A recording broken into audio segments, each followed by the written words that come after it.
For weeks now, the undisputed UFC bantamweight champion Aljamain Sterling has been involved in a back and forth with former two-division world champion Henry Cejudo. Aljo just confirmed the fight from his side, marking the return of the most decorated combat sports athlete of all time. Let's look at the details of the potential comeback and see how a matchup between the two dominant champions would go. First and foremost, Sterling's big reveal on his podcast. The champion was live on another episode of his podcast, The Weekly Scraps, where he finally announced Cejudo as his next opponent, expecting to fight Triple C within the first 3 months of 2023. Sterling didn't give us any exact dates or locations because we doubt any official contract has been signed. There doesn't seem to be any reason for this not to be the next title fight. Sterling referred to the recent face-off between the two at the PFL Championship card just last week, where the two got in each other's faces, staring the other down until security came to prevent anything from breaking out between the two. Now, we really doubt Henry or Sterling would instigate a fight outside the cage, and this was a way to sell their upcoming fight. But just the fact that they're selling the fight points towards a signed deal on the horizon. Cejudo has been calling out champions across several weight classes ever since he got back on the roster, but recently turned his focus towards Sterling. He even confirmed the deal from his end a couple of weeks ago. Let's take a look. Additionally, let's look at Henry's interview with Mirror Fighting. The PFL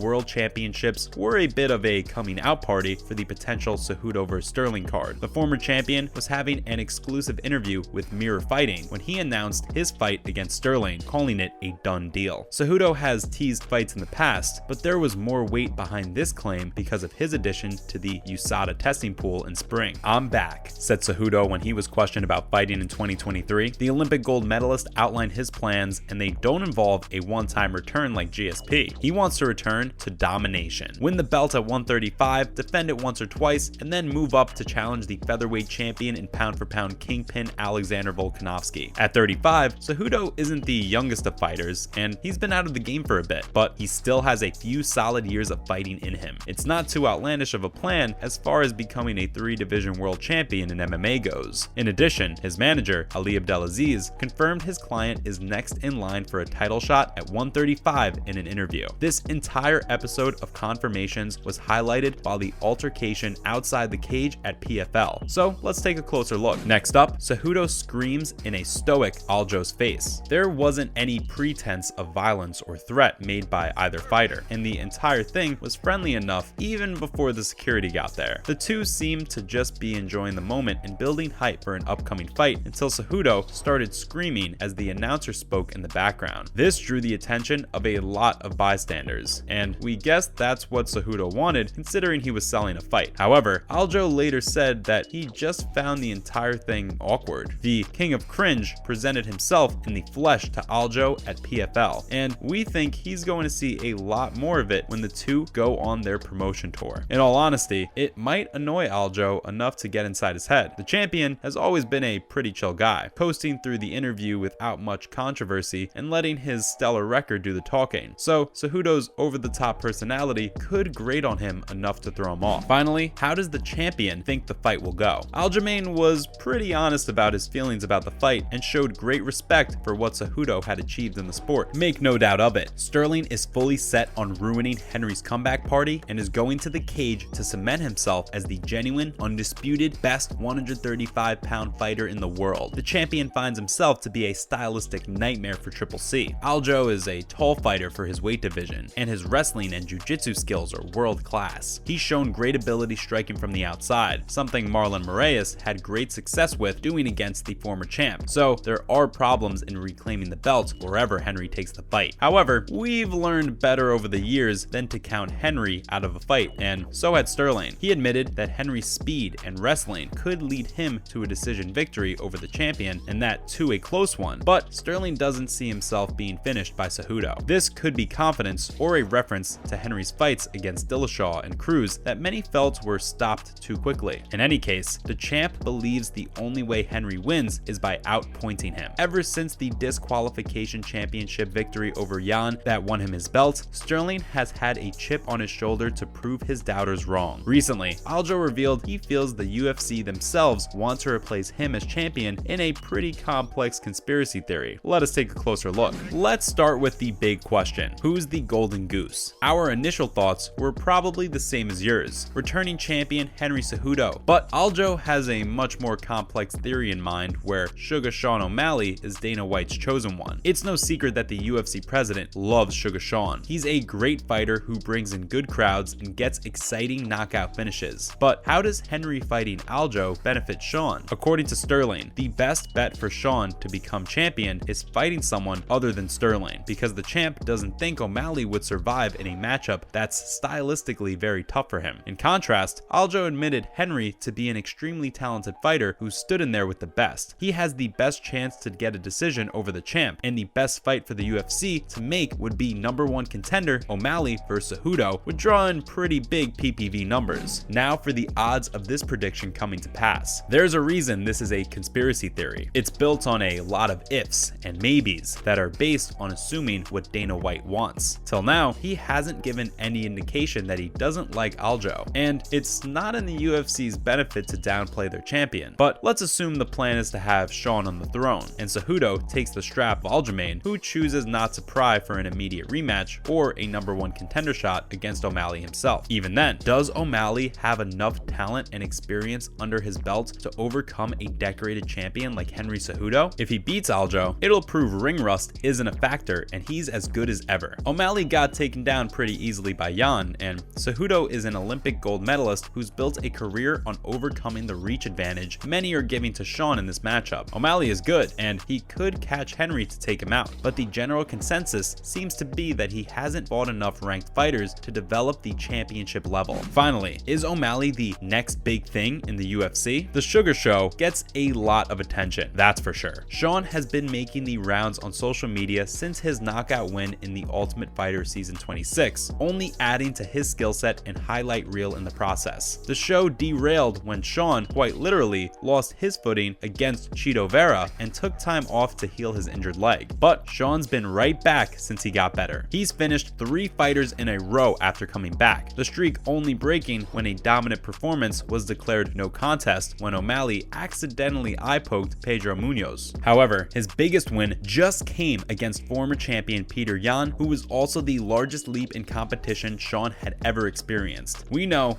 it was a questionable decision victory, and Yan really put the works on O'Malley, but nobody doubts that Sean belongs in the ring fighting the best in the world anymore. Fighting skills aside, which are pretty good to begin with, O'Malley just has that personality that people are drawn to. He's articulate and interesting and connects with the MMA fans in a way very few people have been able to in the lighter weight classes. In that regard, O'Malley is special because we haven't seen one fighter generate that much interest in bantamweight, bringing in more eyes to UFC events and building the sport. That's a wrap for this video. Who do you think has a better shot at walking away with the belt when Cejudo vs Sterling comes to pass? Or do you think this is just another ploy from the Cringe King to stay relevant? Let us know in the comments below. Hit the thumbs up button if you enjoyed this video, and don't forget to subscribe for more MMA updates.